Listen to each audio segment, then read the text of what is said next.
Hey everyone, this is my latest pickup. I've had this now for about 2 weeks. I was really undecided about the case, but this is the official Raspberry Pi 7-inch touchscreen. I picked this up at Micro Center a couple of weeks ago, and then of course, this is one of my extra Raspberry Pi units. We're gonna go ahead and get this set up, and then of course, I'm going to install a Retropie image on it. Take a look to see how this interacts and interfaces with Retropie. So if it doesn't work, I'll just use the Pixel desktop. But I've always been curious to know how does Retropie interact with the touchscreen. So that's why I decided to go ahead and pick this up today for this review. And then also I'm going to show you guys some possibilities, what you guys can do with a 7-inch touchscreen display in its casing. We're going to go into that with some mods, the PC mods, and just give you guys some overall ideas about what you can possibly do with this setup. So let's get into it. You know what time it is.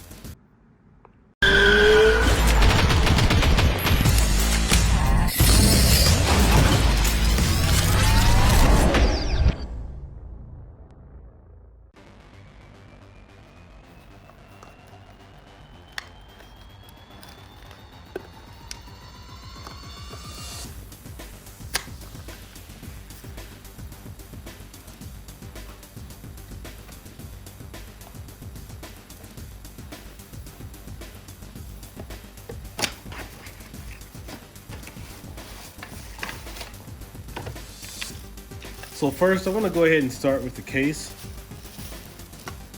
Case has some screws in here. I decided to go with this one because I like the style on this one compared to the one the Pi Foundation releases.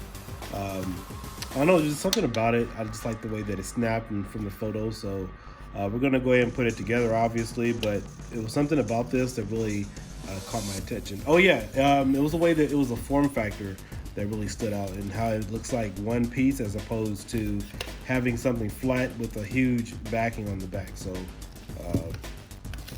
yeah, so that's why I picked out this one. Then of course, here is the Raspberry Pi 7-inch touchscreen display made by Element.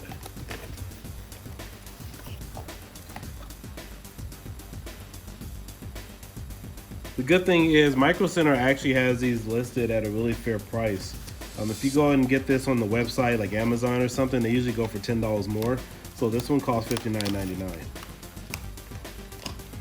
let's get your cables here. This goes to the GPIO. And then of course, these are the screws that attach to the back of the LCD controller. And then of course, this is the ribbon cable that attaches from the GPIO pin, well actually the ribbon cable that goes here on the device to the 7-inch touchscreen. So that's what makes everything possible.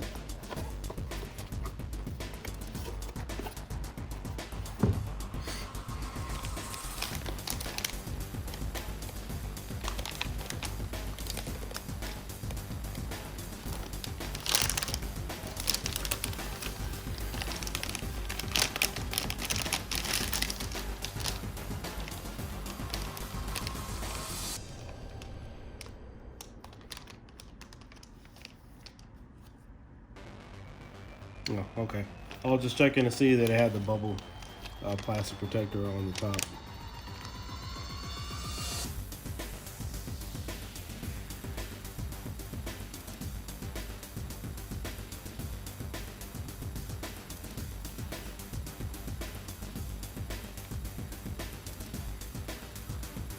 Now that we have all of our parts laid out, I'm going to go over a few things just so you guys can see it for your quick and easy reference. This is the ribbon cable that's going to go into the slot here on the back of the 7-inch touchscreen, and that's going to feed directly here into the Pi itself using this ribbon cable. And then of course we have 4 different connections here. We have our power, and we have our ground, and then we have 2 additional cables. The yellow one here is for the INT, and the green one here is for the SCL. The SCL is what sends information to the unit itself, and the yellow one is what sends all the video transmission from the Pi directly to the unit.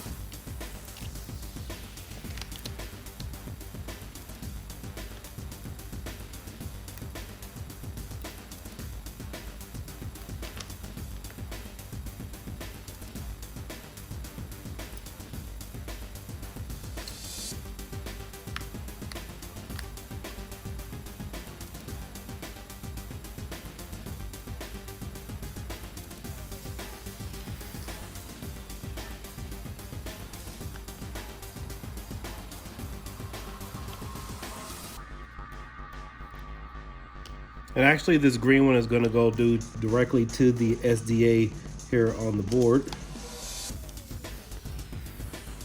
And then the yellow one is going to go to the SCL connection. And all of these are going to connect directly to the Pi. Now the one thing that had me confused at first is I was looking at some of the instructions and it said that these are grounding screws and so are actually standoffs. Typically standoffs, if you guys are familiar with computer PCs, they elevate the board a little up directly off of the surface, but however this screws directly in here, so I'm not sure if they're using the correct terminology for these screws. That's the only thing that really threw me for a loop.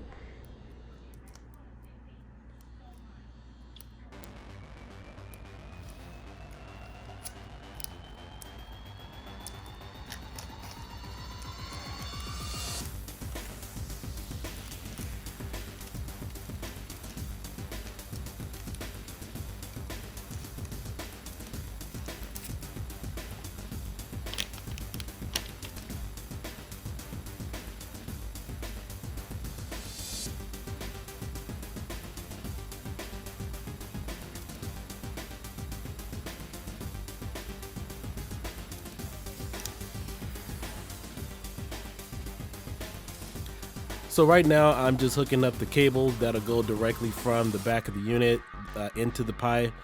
This is the DSI cable. I believe that is the correct terminology.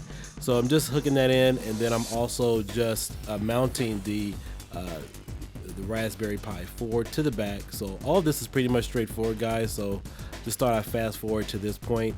I'm sure a lot of you guys will already understand this, but I was hoping to see a little bit more of the standoff have some brackets underneath it, maybe rubber or something, because I believe the board is making a direct contact with the back of the LCD display. That could be a little concerning maybe in the future. I mean, obviously I think engineers probably already looked at this, but usually when you get some standoffs like this, you want some extra protection, but it all fits nice and neat, really not a big problem. So just go ahead and mount it at this point in the video. Just make sure everything is nice and tight, and then go ahead and lift up on the case. You want to press in on the two sides of the bracket to make sure it's secure.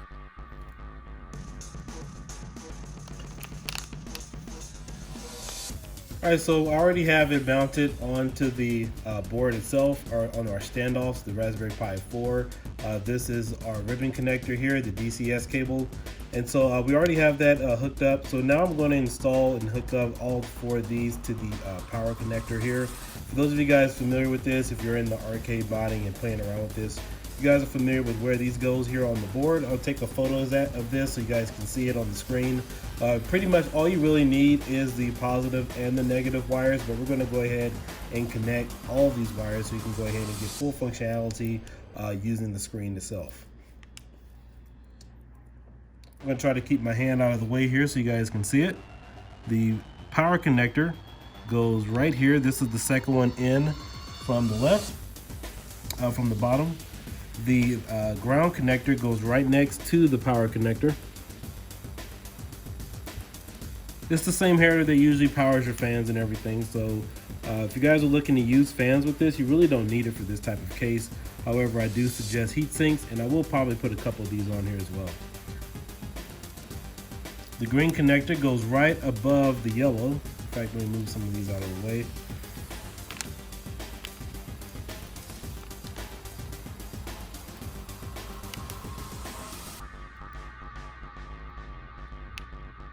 There you go. And the yellow connector goes right above the black, but right next to the green wire. I would use the actual pin slot, but I figured due to the nature of this, I'd rather just color code it and let you guys know where the position is. So first you have your red wire here, which is the second from the end on the bottom. I believe that is slot number 4. Then right next to it you have your ground, which is the black wire. And then of course right above it you have your yellow.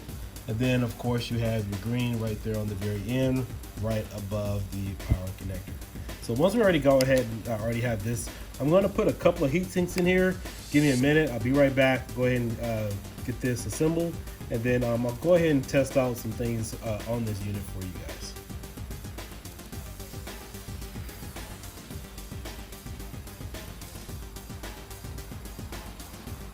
Now I'm not exactly sure of the clearance from the Pi to the case when I put it in here, so I just decided to go ahead and go with some of my smaller heat sinks, and hopefully this doesn't present a problem. So go ahead and finish getting these installed and get this mounted.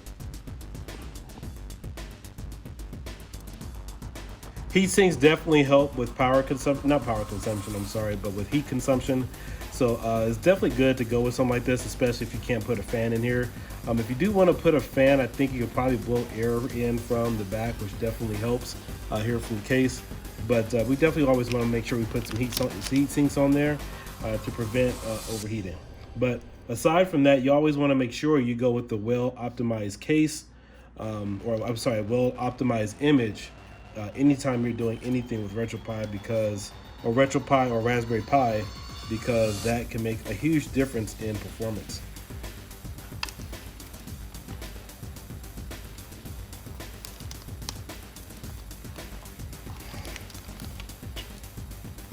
All right, and as you can see, this is what the unit will look like. So let's go ahead and get it fully assembled.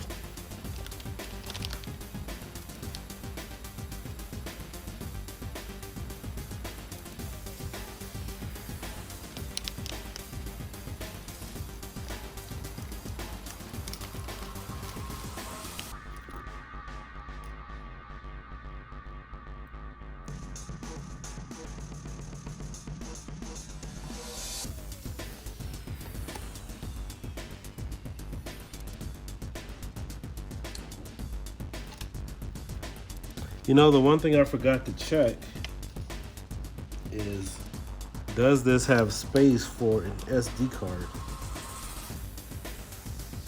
Let's see, the SD card slot should be on this side. I'm gonna check something.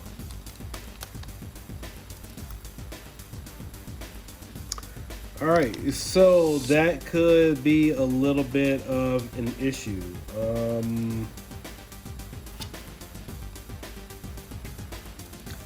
Okay, so the only thing I do see from this setup is that you will have an issue. Make sure your SD card is already installed prior to assembling this. I mean, you would think that they would put a slot right here on the back, unless there's a way to get to it and I'm overlooking it. Okay. I guess you can get to it in some type of fashion. So, no, I guess you can't. So, yeah, that does present a problem if you can't get to the SD card slot. I mean, for this video, I was going to use something else, but I definitely wanted to at least try out an SD card and see what would happen. So, I'll work around that and then go ahead and finish this.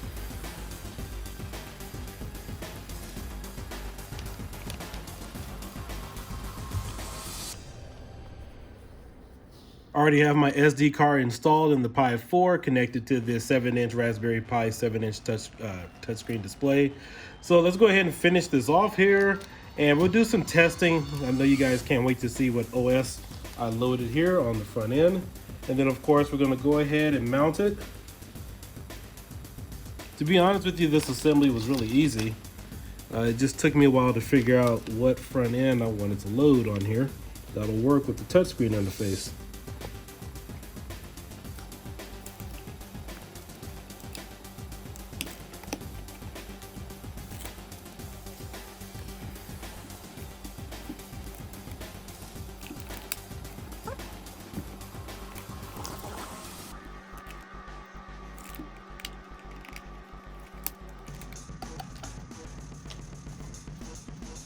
All right, perfecto. Now that we have everything fully mounted, we're gonna go ahead and boot this up. I want to show you guys what front end I have loaded on here. So as you can see, you do have your USB-C here. You have your 2 display outs as well.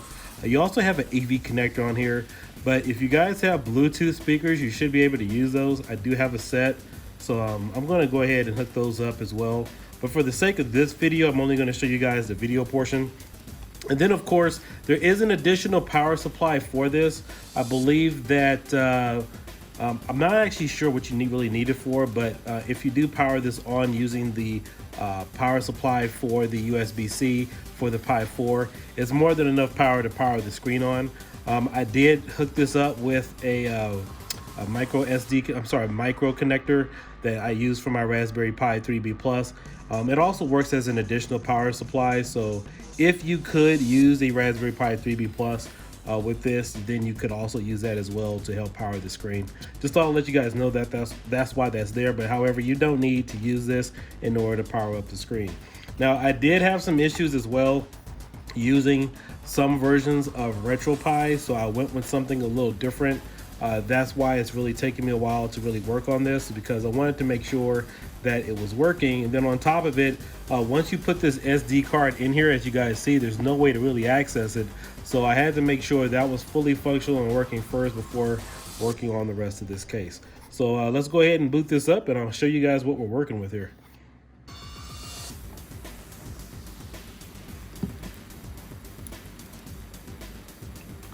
Here we are set up with the Kodi Xeon build. This is actually one of my first front ends, and actually one of my favorite front ends for the Raspberry Pi 4. I actually demoed this back last year. This was actually the first showing of a build working on the Raspberry Pi 4 last year. So I'm just going to scroll through so you guys can take a look at it really quick. And yes, you can play some of the games on here as well. You could play some arcade games, I believe, and I do know you could play console. I'll leave a link in the description below so you guys can check out some of that footage. But overall, I love this case. It is touchscreen. I can navigate wherever I need to. This is something else you guys can put on your arcade cab or your arcade 1-up cab if you guys want to navigate around as a mod. In fact, I'll show you guys that in a minute just to clarify what I mean by that. But overall, this screen is really bright, it's really vibrant, and I love it. I just wanted to have something else I could play with as a toy. Maybe I'll put this inside of my computer. You guys know I have the Thermaltake 900, so there's plenty of room for this. I could even use this as an additional display, but overall, the setup for this is really easy, really straightforward, and there's no problems with it whatsoever. This build and this front end will look very cool on the device. And you could probably also hook up a battery to this as well and get sufficient power supply. So I want to show you guys a few other things that you guys can use with this. I won't go into a full tutorial about it because I've really been pressed with time lately, and so just scrolling through this menu here, you guys could take a look and see what you're getting. So here is the arcade menu. And then, of course, I'm not currently hooked up online, but you can play arcade games on here. Now, the cool thing about this is you don't have to load any ROMs whatsoever. You're actually streaming it. I'm not hooked up to the internet right now, but if I was, you could play Nintendo games, NES, and Sega games. You guys see the list there. You got Sony, Neo Geo. So that's one of the cool things about this front end. And the cool thing is also too is that it is fully responsive with the touchscreen capability. So I do want to show you guys a few other things you guys can do with a device like this, in case some of you guys want to tinker and maybe use this for a mod. So let's go ahead and take a look at that, and just hope you guys really appreciated this video. Now, last but not least, I wanted to show you guys my computer mod. This is my Thermaltake 900 case. It's a little bit smaller than the arcade 1-up, but almost the same size. It's definitely the same width and everything. So this was a mod I was working on last year for my arcade 1-up, and it is attached to my arcade 1-up next to it. But potentially you can use this as an additional LCD monitor to monitor your thermals if you wanted to, or you could use it for an additional gaming screen for your arcade 1-up, or an additional screen inside your case. Now, this case is made for water cooling, which is why it is so huge. It is definitely a beast. I mean, it's enormous.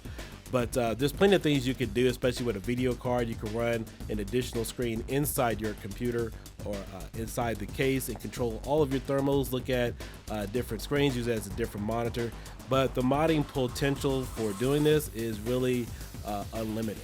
Now, in addition to that, what you can also do is hook this up to your arcade 1-up cabinet, probably make a slot right between your coin buttons or whatever, and you can use this as a LCD touchscreen display to control your interface that you guys are using to game with, or you can mount it directly in between the joysticks. So let's say you get a big enough or wide enough area for your controllers, you could probably mount it right there, use it for touchscreen to either play a movie or use it to touchscreen to control your interface, or possibly use it for some other things as well. I mean, it's a cool mod to do.